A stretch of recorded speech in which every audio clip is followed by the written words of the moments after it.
Clara always said my greatest strength was my patience, how I could sit for hours perfecting the curve of a single letter in a design, and she meant it as a compliment, I think.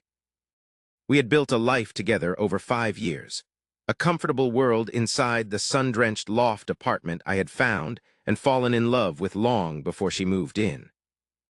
Lately, though, that comfort had worn thin, replaced by a quiet, gnawing distance. So when she announced a week-long wellness retreat for work, a mandatory trip to a secluded resort a few hundred miles up the coast, a part of me was relieved.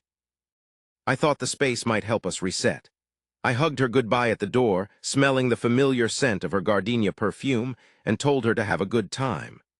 That night, I decided to treat myself to dinner at a little Italian place downtown I loved, the kind with checkered tablecloths and candles in wine bottles. And that's when I saw her.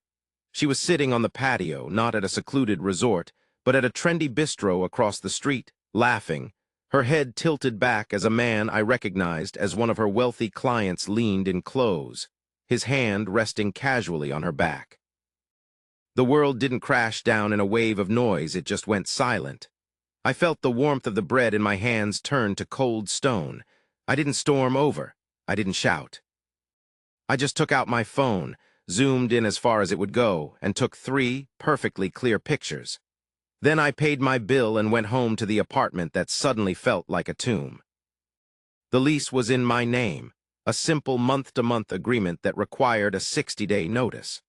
Clara's name was nowhere on it. The next morning, I called my landlord, Mr. Henderson, a retired carpenter who lived downstairs, and gave my notice. I found a new place that same afternoon, a sterile, modern apartment on the other side of town. For the next 7 weeks, I became an actor in my own life.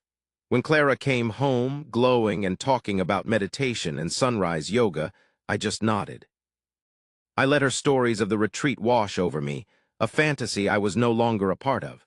She started staying out late more often, citing work dinners or drinks with friends, sometimes texting that she was crashing at a girlfriend's place.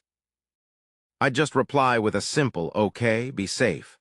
I played the part of the slightly distant but still dedicated partner, even suggesting we look into couples counseling, a suggestion she easily swatted away. Mr. Henderson was my silent partner in crime. He scheduled viewings for the loft only when he knew Clara would be at work, or, as I suspected, with her client. He never said a word to her, his face a mask of grandfatherly indifference whenever they passed in the hall. The final Saturday arrived like any other. I woke up early. At 8 o'clock sharp, the doorbell rang. It was not a friend with a pickup truck, it was a professional moving crew, 3 large men in matching jumpsuits.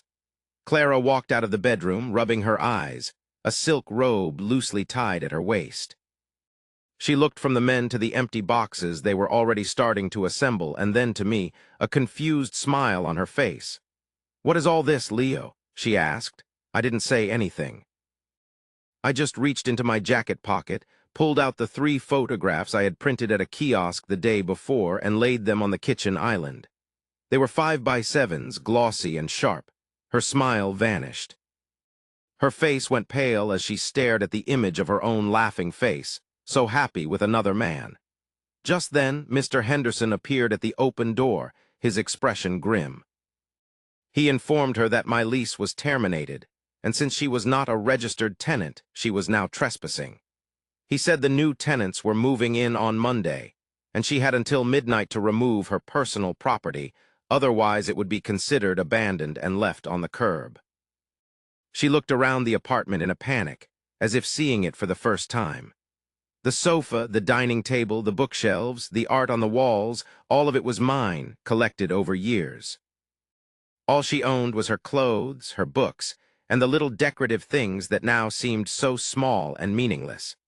The movers worked with brutal efficiency, leaving her belongings in a growing pile in the center of the living room. The last thing I saw as I walked out was her, standing amidst the wreckage of her things, her face a mask of stunned disbelief. I didn't feel the rush of victory I expected.